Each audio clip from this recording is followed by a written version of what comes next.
Support for this program is provided by the Foundation for Excellence in Louisiana Public Broadcasting and from viewers like you.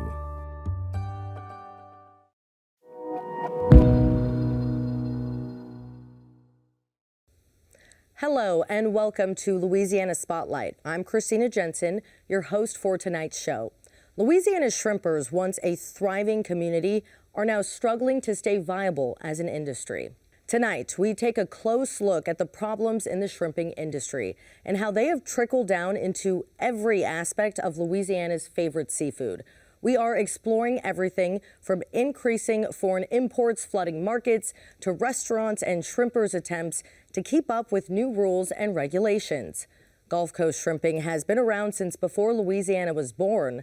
What started with handheld casting nets in the 1700s grew into a multi-million-dollar industry, one that provided fresh shrimp to southern states and canned shrimp across the nation. But in the past few decades, foreign shrimping companies have mastered farming, processing, and shipping in a way unmatched by local efforts. With the rising scarcity of local shrimp, scientists and lawmakers across the South are looking for solutions from labeling to DNA testing. In just a few minutes, we will show you a live demonstration of shrimp DNA testing, one of the most powerful tools currently aiding the shrimp community. But first, we talk to three pillars of the shrimping community for their take on shrimping's unstable situation. My name is Dana Hahn. I am a chef restaurateur here in New Orleans, and I work with a number of different organizations. Those include Louisiana Shrimp Festival and Shrimp Aid. This is Nikkei Izakaya. We're a bar restaurant, essentially. One of the things that we're always trying to do is to build relationships with our local fishers. Part of that process involves being able to develop relationships and come up with dishes and just ways of preparing seafood in a way that's accessible. One of the big issues is imports, specifically farmed imports from a handful of countries. One reason that folks do use imported shrimp is because they can get what we call IQF, or individually frozen shrimp, tail on but peel easily, and say $7 a pound. That same shrimp is available in Louisiana, but it's not a product that is as common maybe as it should be. Our processing prowess isn't as modernized and as nimble maybe as it should be. Did you need anything else? That imported farm shrimp is being peeled by hand, often in a labor force which is being forced to peel that shrimp. We can't and won't compete against slave labor. A lot of times it depends on the circumstance. For example, we do Jazz Fest, so I'm looking at several thousand pounds of shrimp. I can't have enough peelers out at Jazz Fest to produce that much hand-peeled shrimp. I have to get hand-peeled, plate-frozen shrimp that is exceptional in order for that to work. So there's obvious pressure on our fishers being able to kind of break even. It's like, as a shrimper, how can you afford to pay for the fuel on your boat? Let alone, a crew, if you're getting 60 cents a pound at the dock. It's just not possible. So consequently, especially over the last few years, we've seen folks just not taking the boats out. The reality is that without the shrimpers, we really don't have an anchor for our seafood industry, because a lot of the processing, a lot of the infrastructure is built around shrimping. So many of the people who came and inhabited our coast and created these coastal communities, they came from all over the world. You can talk about Croatia, the Philippines, China, and the fact is that each of them had skin in the game on the coast. We owe them for the culture that they've helped to create. My name is Katrina Williams, and on my business card it does say Special Programs Coordinator. although I definitely wear many hats. Coastal Communities Consulting, it is a nonprofit located in Gretna, Louisiana. The short of it is we help shrimpers sustain their businesses, their livelihoods, with the myriad of services that goes along with maintaining a business. Everything from licensing to permitting to safety examinations, translating. We like to fashion ourselves as the wives of thousands of commercial fishermen. The demographics, majority are Asian, in particular Vietnamese. So 79% of roughly our 2,300 client base are Vietnamese. I would say the age range between 50 to 60 years old. They're struggling with competition from overseas, imports, regulations, a lot of bureaucratic red tape, and I'm saying that also domestically as well as internationally. It's hard to compete when other countries aren't playing fair. Even if imports were to go away, they are still dealing with domestic issues, in particular, like for example, licensing. The cost of having a license have tripled over the years, and many shrimpers need multiple licenses. Most of these licenses are only good for a year. It's very hard to keep up with those rules and regulations, especially with how do these fishermen get that information, right? Because a lot of them are not tech savvy, they're not going online, they're not checking emails. A lot of the information they get either comes from us or from family, friends, or other fishermen. Unfortunately, a lot of shrimpers mistakenly thought that the tariffs would be an immediate solution to fix the problem of them not being able to sustain their businesses, having to compete with imports. A lot of information that's coming down is not in their languages and having to rely on other people to interpret for them. We are in this office would try to be apolitical in that sense, but we do try to educate our clients the best way we can in regards to how government processes work and how they'll impact them directly. Also, just the economy, the cost of doing business, the prices of their equipment going up, the price of diesel skyrockets compared to what they're getting at the dock for their catch. They are hard workers, they know what they're doing. These men and women do not want a handout.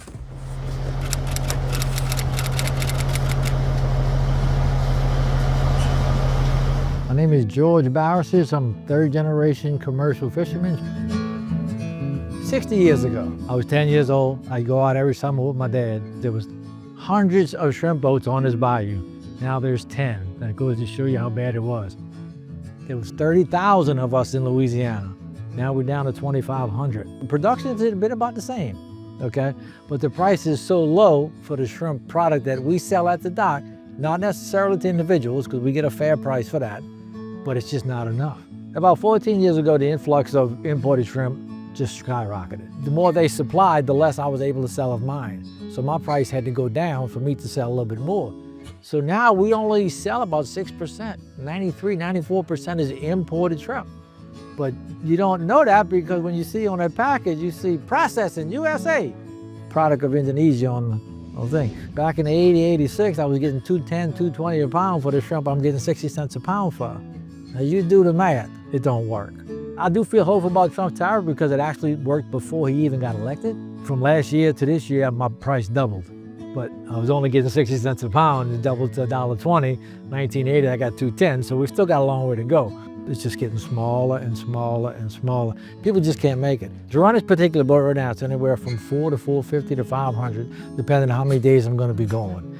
And that's just to run it. That's fuel, ice, and groceries. That's not maintenance, that's not everything that it takes to keep going. And I can't pay enough.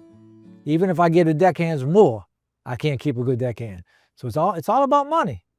You know, it's not about the product. We have the product. We got the best product in the world.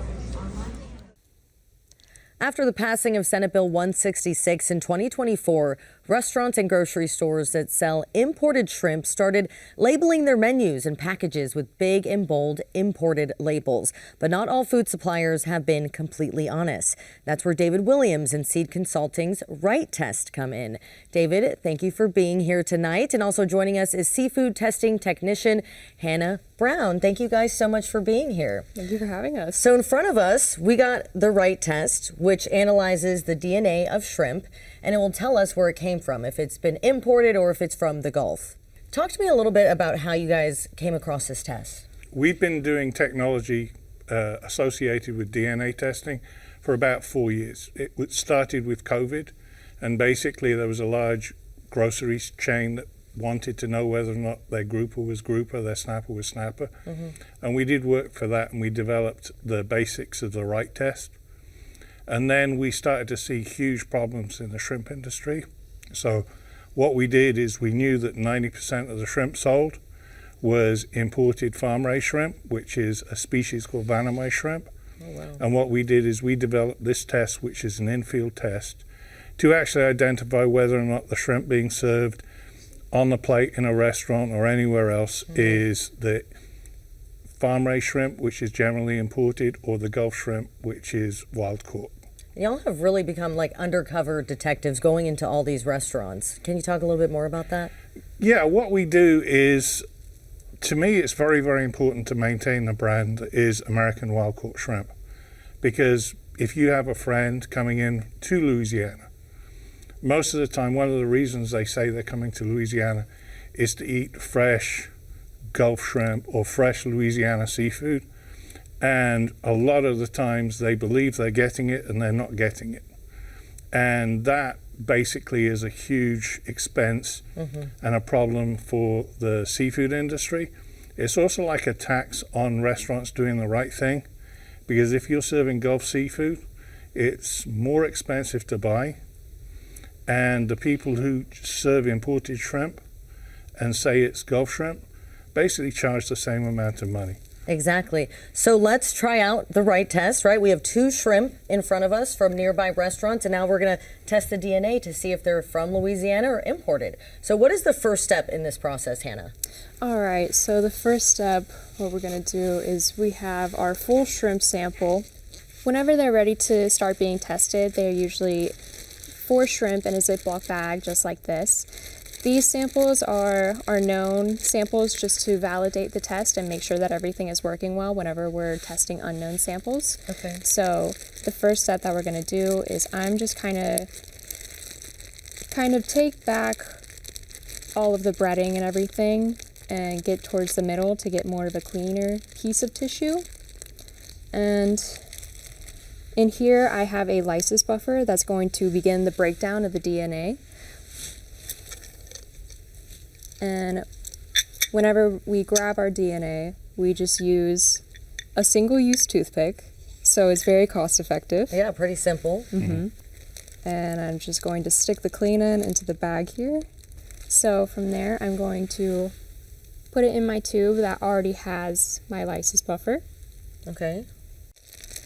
And it's clearly portable. It's small enough to be portable. Yes. Yeah, absolutely. It's designed basically for in-field use.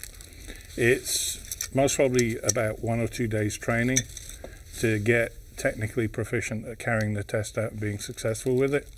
But once you've done that, it's a very, very solid test. It has almost 0 chance of having a false positive or a false negative. And you can test the shrimp whether it's raw, whether it's coated, whether it's smothered with Deep-fried. sauce. Yeah. We've actually boiled shrimp in tomato ketchup for 40 minutes and still been able to ID it, because obviously in Louisiana you have things like gumbos and other things like that cook for a long period of time. Yeah. Yes. So our test is very, very rigorous. You guys are going into restaurants. Are people emailing you which restaurants to go into? Are you just doing it yourself? How do you select the places you go to? Okay, well, what we're doing is we're actually quite involved in presenting technical information to people like the International Trade Commission, the Federal Trade Commission, and state agencies. So what we do is our protocol means that we select out restaurants that imply that they're serving Gulf shrimp, and we'll select, say in Baton Rouge, maybe 60 or 70 restaurants, and then we'll use a random number generator to select the restaurants we're going to be testing. And actually what happens if somebody tells us that we should go to a restaurant, that's the restaurant we won't go to. Okay, so now that I have my shrimp tissue and my lysis buffer, that's going to start breaking down my DNA that I need for my PCR reaction. Okay. And I'm just going to open this, and this is a centrifuge. So basically, it's going to spin at a strong enough force that it's going to bring all the contents down to make sure that my tissue is sitting nice within my lysis buffer. And then from here, so this machine serves multiple purposes. It is used for our PCR reaction and also for our incubation. The PCR reaction, it's going to go through a sequence of heating and cooling. And what that's going to do is going to break down the DNA, and then with our PCR reaction mix, we have our target DNA, which is Vaname. So whenever that DNA breaks down, that reaction mix is going to come in and implement itself into the DNA that we have. And so if it is able to make copies of our target DNA, then we will be able to run a lateral flow, and from that lateral flow, we'll get either a positive or negative. And this will heat up for 30 minutes. Okay, so now that our 30 minutes is up, I'm going to go ahead and stop this machine, open it up, and so after this, our cell membrane has opened up and released the DNA of our sample, and what we're going to do is just spin this down for 5 minutes in the centrifuge, and that's going to bring the big chunk of tissue all the way down, and then the DNA of our sample is going to sit at the top of this liquid that we have here. Interesting. And this already has a set for the timer for 5 minutes, so I'm going to let that run, and after that I will put it in a dilution buffer, and then from there I will add it to our PCR reaction mix. I want to ask you a question just Yes. about, are you guys planning to give this to the government? What's the long-term distribution plan? Our long-term goal is this is a fully portable test. It's inexpensive, and it can be used to ensure authenticity in menu labeling, which is absolutely essential to save our industry. So we would love for agencies to take on this particular test. It's very inexpensive, $22 for consumables. The overall equipment cost is around about $3,000, and it's fully portable, and it's very, very accurate. So we would love for that to happen, and that is our goal, because obviously when we start doing that, we start having a very substantial effect. Any momentum with that so far? Yeah, we've got a lot of momentum. We're actually going through AOAC certification right now, which means that it can be used in a court of law as well. And when we get that type of certification, not only will it most probably be used by agencies, but I can foresee legal organizations starting to utilize this test to ensure that what people assume they're eating is what they're getting. Yeah. You can kind of see in our sample, after it heated up, you see a little bit of that tissue right there. Right there. And so what I'm just going to do is take a little bit from the top and add it to our dilution buffer right here. Okay, so I'm going to mix my dilution with my DNA that I just collected from our incubation step, and then I'm going to add it to our reaction mix, and then this will take about an hour of 20 minutes to go through its heating and cooling cycles to replicate our DNA, and from there we will be able to do our lateral flow assay and analyze our results. All right, well, looks like we got some waiting to do before we get those results, so stay tuned until the end of our show. Coming up, we are talking to two scientists who are providing information to shrimpers and processors in need. But first, we followed a shrimper out into the Gulf for a first-hand look at what it's like living life on the water. Here, Vermilion, I got one season under my belt. 5 months, 18 days is where I spent that last season. I know me personally, I got thrown to the wolves for everything that I know. I was just a kid walking beside the road with my fishing pole, and dude pulled over in this truck. Said, "Hey bro, you wanna go fishing?" I said, "Yeah." 21 years later, here I am, owning my own boat. They don't have any ice factories here. And in order for us to go shrimping, they have to go buy ice in town, haul it by trailer, transfer it to our boat, and then go shrimping. And then ice it back up when we get back in, sell it to customer. The factory in here in Delcom, they all shut down. That's why there's only a few boats. If you look around, all the boats are tied up. The boat's brand new to me, and I'm still working a lot of the bugs out. I'm using some old raggedy freaking nets. The boat's not set up the way I'm used to. It's not commercialized enough, I guess I should say. Commercial fishermen used to be able to make a living. That's why now you don't see new boats being made. You don't see brand new trawl boats. You don't see brand new skimmer boats. It's a dying industry. Back in the day, price of fuel was next to nothing, 30 cents. You know, everything was in the pennies to $1. They had no expense. You can go out there and they'd pay you for your shrimp. They want to charge us $25 a block of ice. They want to charge us $12 a sack of salt. The oil's $100-something a bucket. By the time you pay your fuel, your expenses, your deckhands, your breakdowns, you're either stupid or you gotta love it. If anything was to ever happen to me and I had a deckhand, my first thing I always teach the deckhand is how to get home. How to get home if something happens to me. Because out here, you don't never know if you're ever coming home to your family again.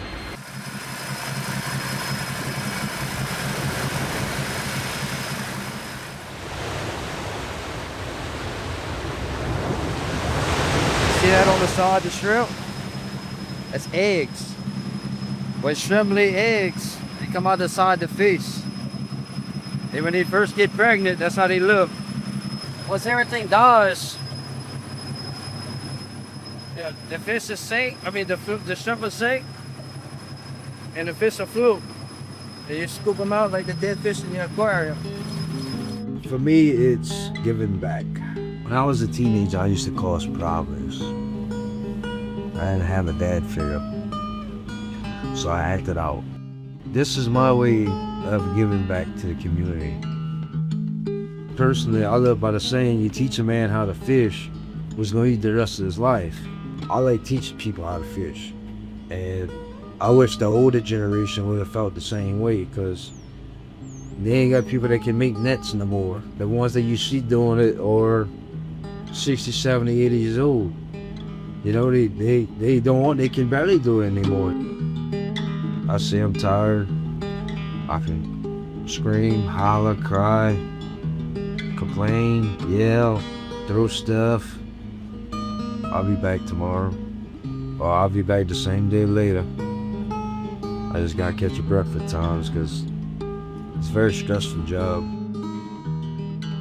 Support your local shrimpers, their commercial fisheries, and don't buy imports. And if you go to a restaurant and he's selling import shrimp, give him my number. Tell him to buy local.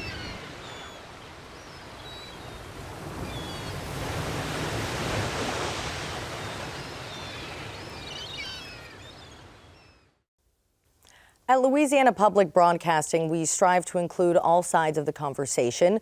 We reached out to several lawmakers to appear on this panel, but they're all currently in session working on new legislation regarding shrimp policies in their respective parishes. Today, though, we have a panel of two scientists who work for different departments within Louisiana Sea Grant. Jeffrey Plumley is a fishery specialist for Sea Grant and provides information on shrimping and fishing. Thomas Emel is the executive director of the Iberia Research Station, working on new shrimp processing technology. Thank you guys so much for being here. Oh, glad to be here. And you guys know one another, so this is great. Yes, we're colleagues, and we like the same stuff. So, Well, let's talk about the shrimping industry. The NOAA report that recently came out, it's in a dire state, the shrimping industry. Total revenue loss, $489 million to $221. That's over half. What goes through your mind when you hear this? well, it lets you know that our Louisiana shrimping industry is hanging on by a thread. And so it's been that way. That's not a recent development. That's been going on for quite a while. So we've got some serious problems that need to be resolved, and we hope they can be resolved. How do we convince people to even get into the industry? Well, the people that are in the industry now are people that have family in the industry. If you look at the coast of Louisiana and all these coastal communities like Delcom and Intracoastal City and Cocodrie, Dulac, and all the way across to Mississippi, that's what people made a living doing. Yeah. But a lot of people have left the industry because of the lack of profitability. So it's economics now. Jeffrey, any thoughts?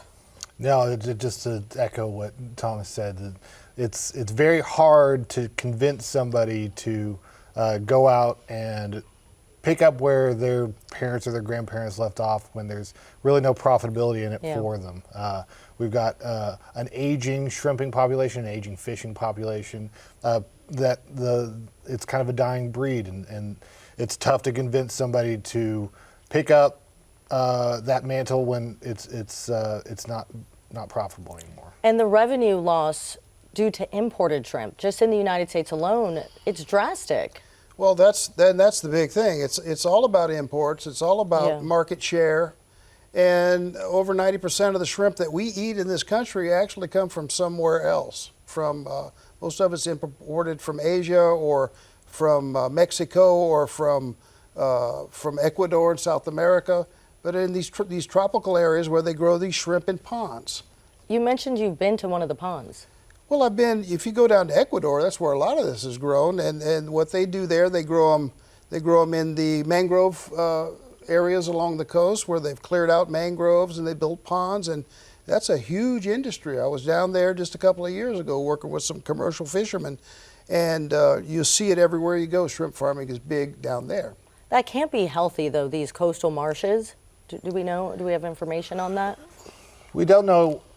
We don't point fingers at where the shrimp are grown necessarily, but we do know that in the United States, specifically with our wild harvest fisheries, we've got a lot of regulation that goes into making sure that the fish or the shrimp and how they're collected and how they're harvested and how the fishermen are required to avoid other organisms and avoid destroying the environment. Those are very strict laws. So we've got a lot of regulation that goes into our fisheries specifically. But we can't speak to what happens elsewhere. But that is concerning because a lot of people don't know what they're consuming in their body. Well, a lot of that's true, and we test very little of the product that comes to the United States. So just around 1%, I think that's the latest number I heard of what is actually tested when it comes here. And then a lot of what comes in is often sold as domestic product when it's not. And that's two things. Number one, it's domestic. It's imported. Number two, it's sold as domestic. So when you go to a lot of restaurants, and you'll see that that's been going on lately with the DNA testing, that restaurants in coastal areas, tourist areas, all around the Gulf and up the East Coast, Florida, all that, a lot of the shrimp that's being sold, when you go and you think you're eating domestic shrimp, because it tells you that, or you insinuate that, because you're in a port town. You see shrimp boats out there in the harbor, and yet you're not getting that. Yeah. You're getting something else. It's very hard to distinguish between the two products that you're getting. For a sophisticated palate that's eaten Gulf seafood their whole life, they would probably be able to tell the difference. Oh, I'm sure. But for your normal everyday consumer, when they're going out and purchasing shrimp from a vendor, it's hard to tell the difference. It's actually a different species that they aquaculture abroad. They aquaculture a Pacific white-legged shrimp, which is not a species that we even have here in the Gulf. So that's the way that we're able to identify them. Through our DNA testing. How are they raised differently than domestic? Well, they're put into they're grown a couple of different ways. They're put into intensive aquaculture ponds where they have aeration, they're adding feed and all of that, or they're in an extensive aquaculture situation where they just pump in seawater and they eat the normal, they eat whatever comes in with the change of water. So those are two different ways. So one where they put a lot of input, and others where they don't put much and they let nature feed them, but they have them corralled in a pond. So that's really the different ways that they grow it. How long is that land viable? Do you know, Jeffrey? That's hard to say. There's a lot of the aquaculture practices are not well tracked. They're not well monitored especially when you're talking about using the pond setup and the natural processes that exist on the coast as far as feeding the shrimp. It's hard to say. And one of the big challenges is that because in intensive aquaculture where they've got a high number of shrimp per unit area and they're feeding them a lot of times, and what they find is that they go ahead and add an antibiotic in there as a prophylactic to keep them from getting sick, and so they can live in that environment. And that's not a good practice. And that's what they look for when they're checking on the shrimp that are being imported. What's in them? What are you actually eating? And there's a flavor difference too. So an example, I had some shrimp, a shrimp grower meet me several years ago who was from Ecuador, and we went out to eat in a restaurant, and he said, "Oh my gosh." He said, the flavor of a wild shrimp. He said, we don't get this in Ecuador. So it just shows you there's a lot of difference. Like if you eat a Vermilion Bay white shrimp, it's sweet and delicious. And whereas if you would eat an imported farm-raised shrimp, they don't have near the flavor because they're not eating all the good stuff that a wild shrimp is. So that makes it a top world-class product. A wild seafood is just an incredible, and wild shrimp is at the top of that. Now, the antibiotics used overseas, are those allowed in the United States? The ones that you hear about all the time are typically veterinary antibiotics used in that, but at the level that they find them, it's not a good thing. So we're not able to test because of there's so much that's coming in. It's like an unreal amount of shrimp. So they test what they can, but they're getting better at it. People want to know about our shrimp and our food supply. What is it?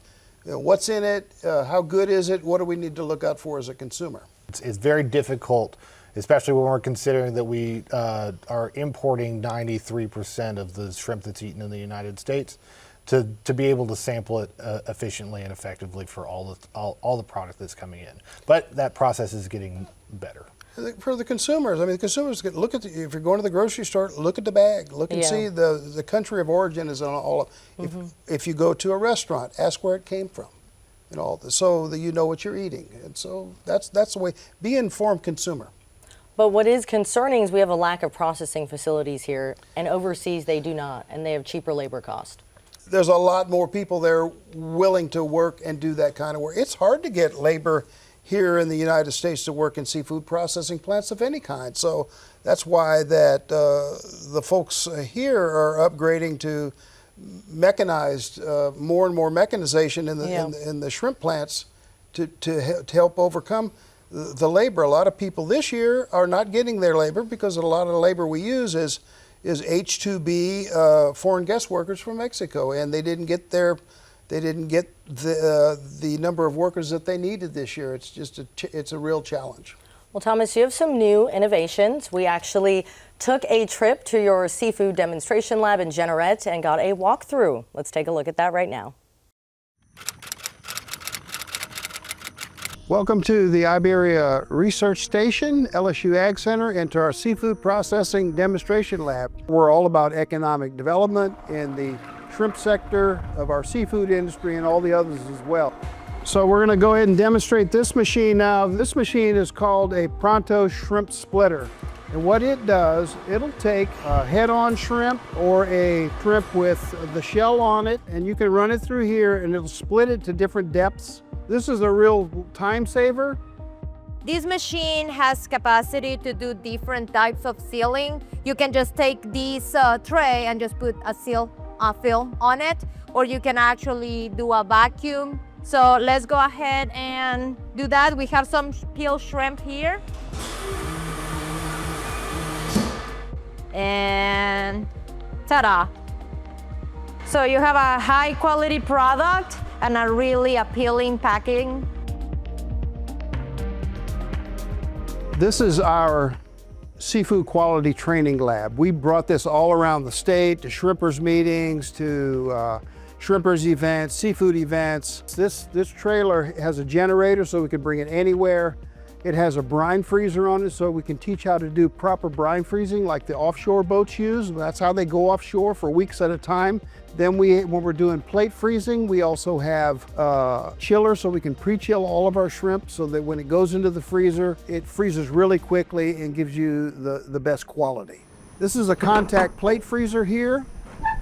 And what's nice about this is that these are the evaporator plates here. They're very, very cold. Shrimp freezes very fast, but they'll pack that and that shrimp will freeze and look just like that. So this shrimp is just out of the water, just frozen.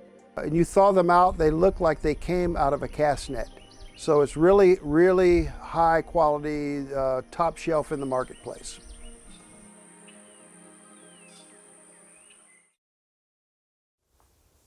Well, thank you so much for that tool. Such innovative technology. We're going to get to byproducts and what you do with that in just a second. But first, I did want to ask Jeffrey just about, you toured a plant in Missouri, the both of you together, actually. Yeah, so one of the great benefits of having something like the seafood processing demo lab is that it's innovating technologies and innovating the use of non-target species. So the species that we went to go look at a processing plant for was for Asian carp. And Asian carp are an invasive species in the United States. They're kind of clogging the waterways. They're taking up a lot of food resources that other native fishes would typically eat.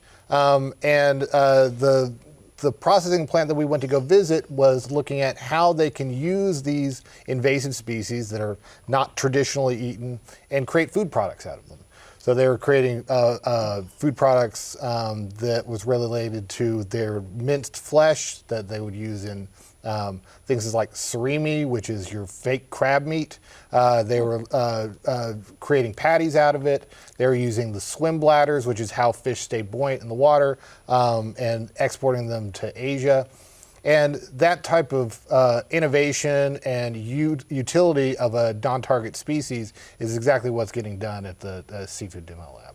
And you're making some of those byproducts. We are. We're using the byproducts from the seafood processing industry, and we're turning them to things that are delicious and good looking, tasty, things that you'd want to eat. Have you tried it, Jeffrey, when you've been? I don't leave hungry.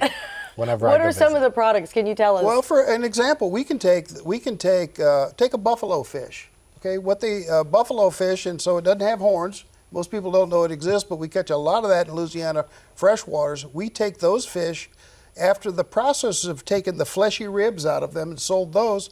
The rest of the meat in that fish is full of little tiny bones. We'll pass that through our deboner machine, and it makes a nice. It looks like ground meat, and we can take that and make fish tacos, enchiladas. We've even made buffalo fish hot dogs out of that. Wow. So, and it's just incredible. So, have you tried that? I haven't, but I'm excited to. I see you laughing there. Yes, I'm excited to. So we take, for example, after a catfish has been filleted, you look at the bones, there's a bunch of meat left on there. We can snag all that back and put it, so we can take 100 pounds of catfish bones that have already been filleted and we're going to get about 35 pounds of flesh off of that. We can take that and do all kinds of things with it. We can make catfish hot dogs. We can make, you make chili, you make gumbo, you make all kind of things with that. And one of our favorites, of course, is blue crab. The meat that comes out of blue crab after it's been hand processed, they take all the lump meat and the claw meat.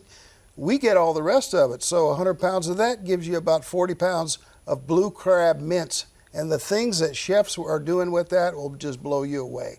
So what we're trying to do is help build value-added products from our Louisiana industry by doing things with things that go into the landfills and dumpsters.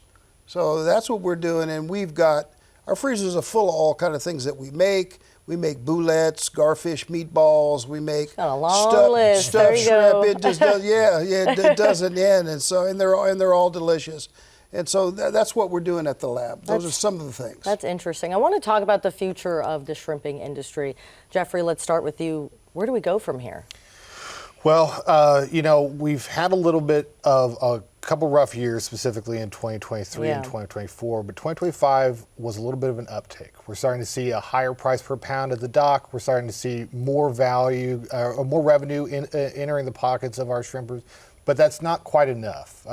We need to continue to support our processing plants, our ice plants, the infrastructure that our shrimpers are relying on.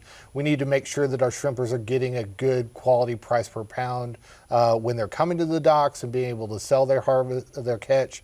And we need to support our shrimpers by making sure that we're asking for Gulf shrimp and we're asking for locally caught seafood. Well, thank you guys so much for joining me, and thank you for your insights. And we'll continue our discussion shortly, but first, let's hear from two New Orleans restaurants who are doing their best to form long-lasting connections with shrimpers.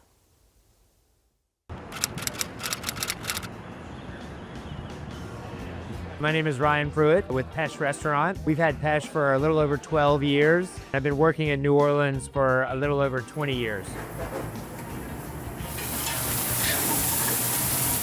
The goal of the restaurant has always been to shine a light on the Gulf seafood and work with all of the fishers and shrimpers that we're able to try to present what they do in the best possible light.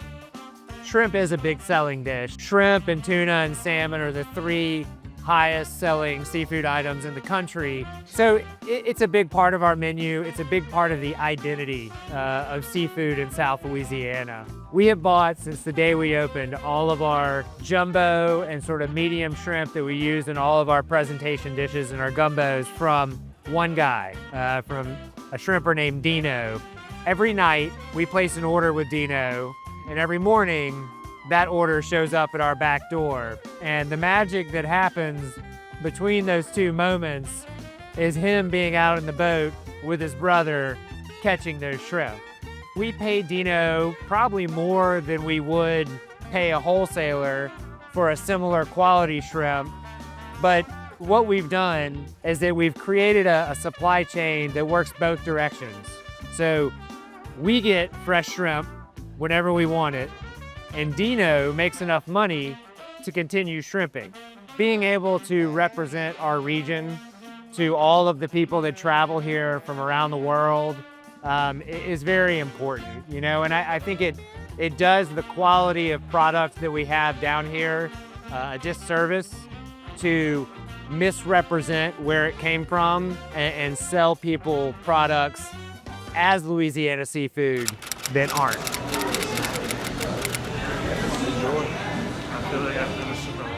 I'm Justin Kennedy. I'm the general manager of Parkway Bakery and Tavern, one of the oldest po' boy shops here in the city of New Orleans.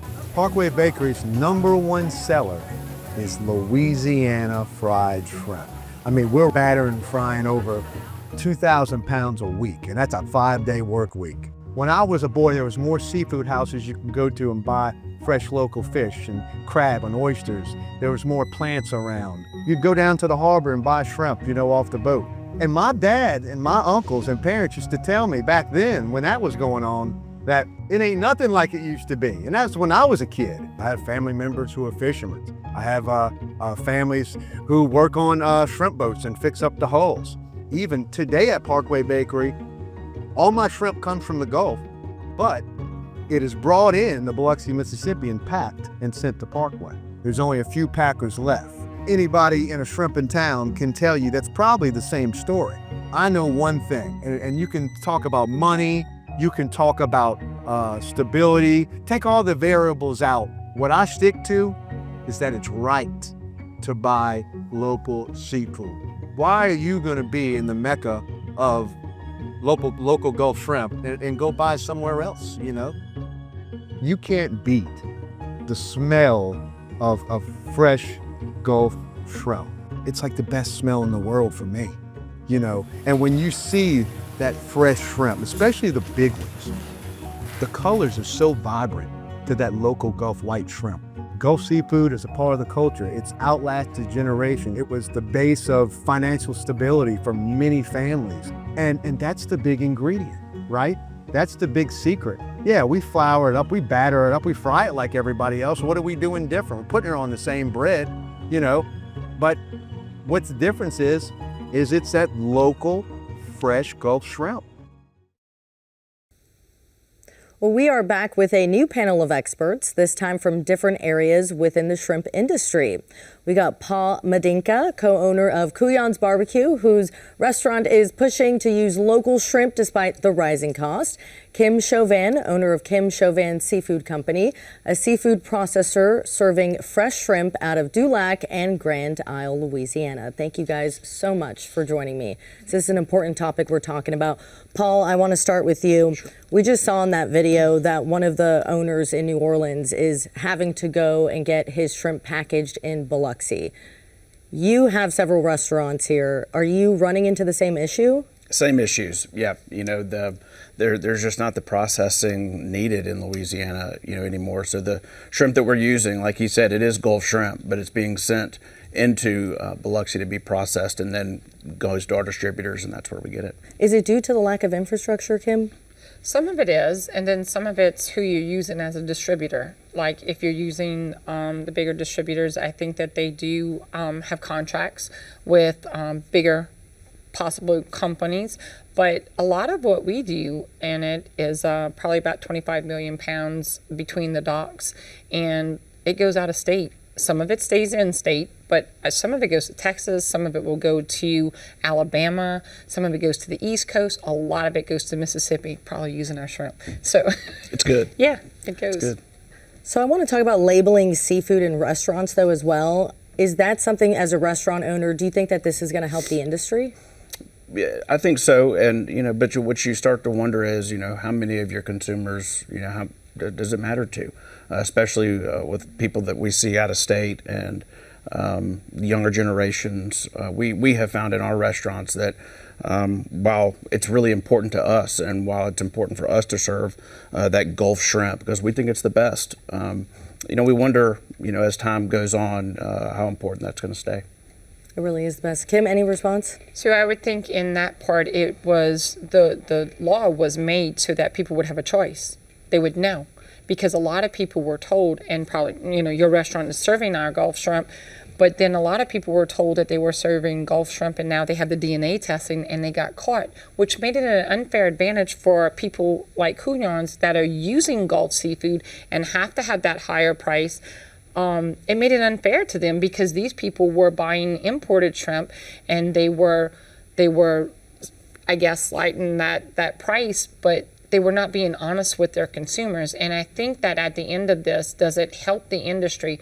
There's a certain part of it that will help the industry, but on the whole, it made it for the customers that we have, that we distribute to, they feel like they are now at an advantage because those guys who are using imports have to label that, and people are stepping away from it, and we're watching more restaurants come into the Gulf shrimp mode of getting it and putting it on their restaurant. When you say people are stepping away from it, can you explain more? Meaning consumers that go, and look, in Grand Isle, I have people that come from all over, and they're coming down and purchasing shrimp, and they're specifically asking where the shrimp is from. Is it from here?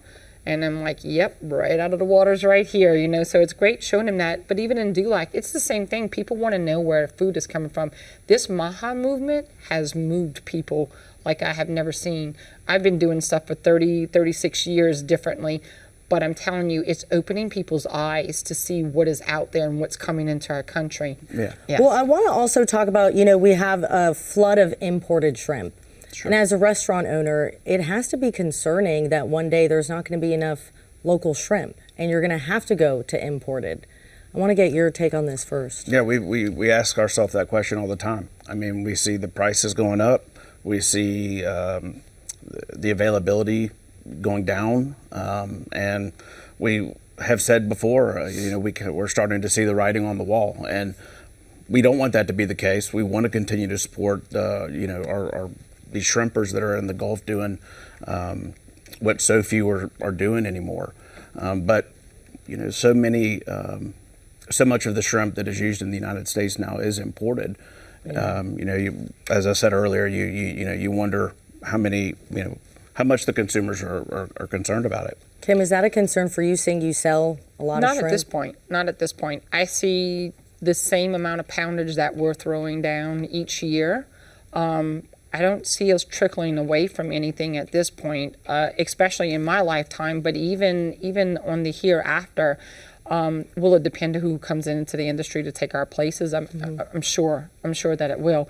But I don't see that at this point because I see a lot of different sizes coming in. I know what I'm sending out is still the amount that I had like last year and the amount before that. So I don't see that as a problem. Your family's been in the business for generations. Anybody in your family is looking at just how drastic the industry is now?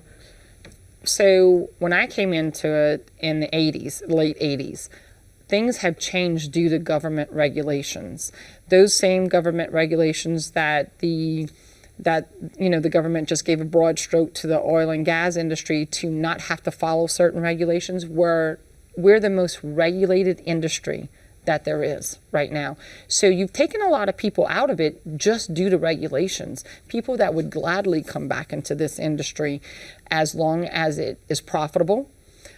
We can't work for what they're paying people overseas. That will not work. I can't get away with paying a deckhand $1 a day. He'd starve to death. So there has to be a level of, listen, I think that there's a balance. The restaurants need to make money. They need to be able to buy at a certain price. We need to be able to purchase it at a certain price for that boat to be able to make it. I'm a firm believer, just to follow up when you say, consumers will pay for the good stuff, and I have been an advocate from day one in my restaurants, is that I would much rather go up on the price than sacrifice quality. And if there's one area of my menu that we stick hard to that, it's our Gulf shrimp. And so I completely agree. How do we convince the young people to come into the industry? We were talking about that off camera. It's going to have to be that they're getting a fair price for it. And look, they're going to have to be trained. I've watched a number of people come into this industry, and in that they had no training in it. You cannot go buy a boat and jump into this industry. That is not going to work for you. You don't have to be born and bred into it, but if you go as a deckhand on a boat, pay attention. It's just like any other job. You can't just say, hey, I'm an electrician. Hey, I'm a plumber. It's one of those things where you have to learn it.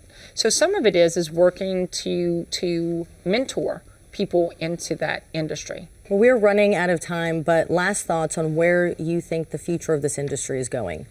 Well, while I'm hopeful, as I said earlier, the writing is on the wall, and I think that as time passes on, there is going to be less available fresh Gulf shrimp and seafood out of the Gulf, and I hope that that's not the case. I hope we find some fishermen and get some new boats out there. But until it becomes profitable and more affordable to do business, and we find some good young men with some great work ethic, men and women with some great work ethic, it's going to be really tough. Your thoughts, Kim?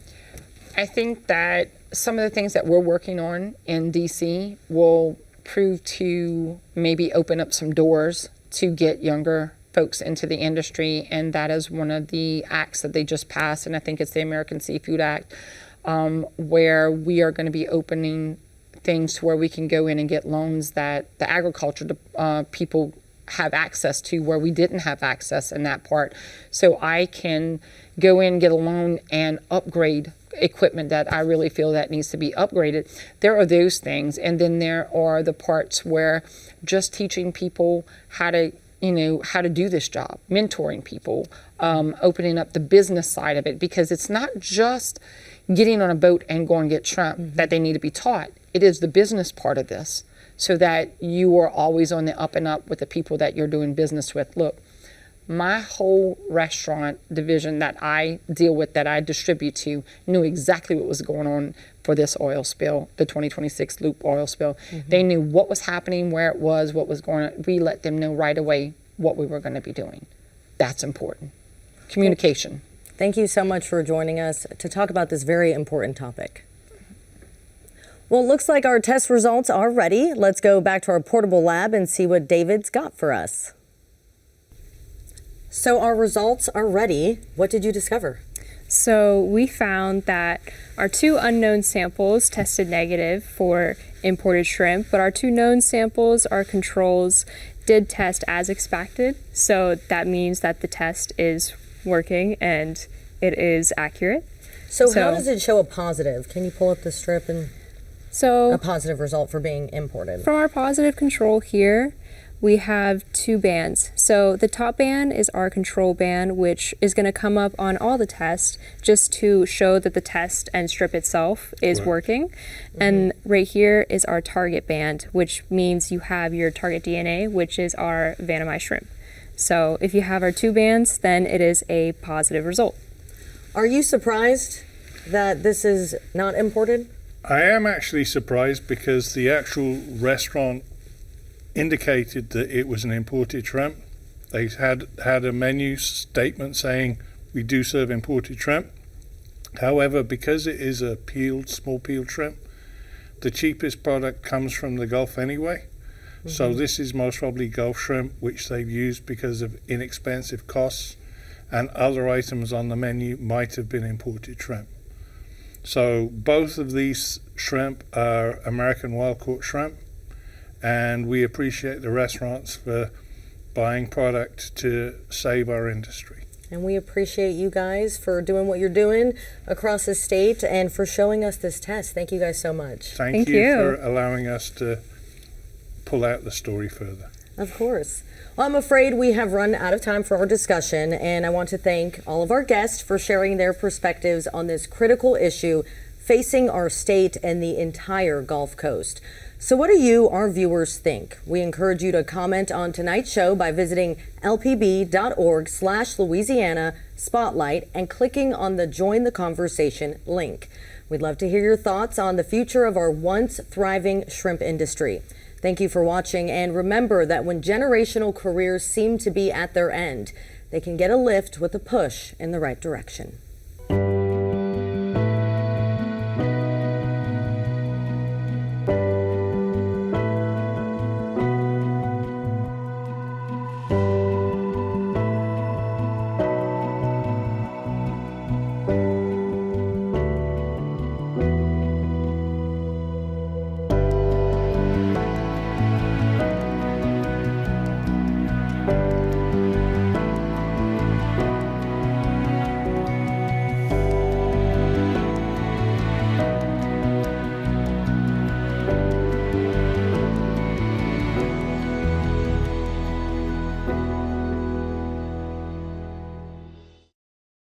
For a copy of this program, call 1-800-973-7246 or go online to www.lpb.org.